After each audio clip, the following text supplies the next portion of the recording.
కర్ణాటకలో ముఖ్యమంత్రిని ఇరకాటంలో పెట్టి తను ముఖ్యమంత్రి కావాలని డీకే శివకుమార్ ఆలోచన. ఖర్చు తనది, అధికారం రావడానికి తను కీలకమైన కారణమైతే పదవి సిద్ధరామయ్య కొట్టుకుపోయాడు అన్నట్టు డీకే శివకుమార్ ఫీలింగ్. అందులో భాగంగానే సిద్ధరామయ్యకి సంబంధించిన కుంభకోణాన్ని వెలుగులోకి తీసుకొచ్చి తద్వారా తనని ఇరకాటంలో పెట్టే ప్రయత్నం చేస్తుంటే ఈలోపు డీకేకి రివర్స్ అయింది. డీకే అక్రమాస్తులకు సంబంధించినటువంటి కేసులో సిబిఐ దర్యాప్తు వద్దంటూ వేసిన పిటిషన్ సుప్రీంకోర్టు కొట్టేసింది.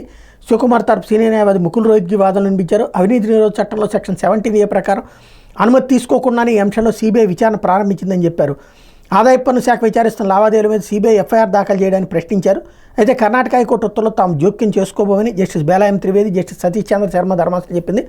2013-18 మధ్యకాలంలో శివకుమార్ ఆదాయానికి మించిన ఆస్తులు సంపాదించారని పేర్కొంటూ 2020 సెప్టెంబర్ 2న సిబిఐ ఎఫ్ఐఆర్ నమోదు చేసింది.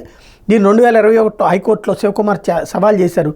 3 నెలల్లోగా విచారణ పూర్తి చేసి నివేదిక సమర్పించాలని సిబిఐని కోర్టు ఆదేశించింది. హైకోర్టు అప్పుడు శివకుమార్ పిటిషన్ని తిరస్కరించింది. ఇప్పుడు సుప్రీంకోర్టు కూడా తిరస్కరించిన నేపథ్యంలో ఇక విచారణ అనేది కంటిన్యూ అవుతుంది.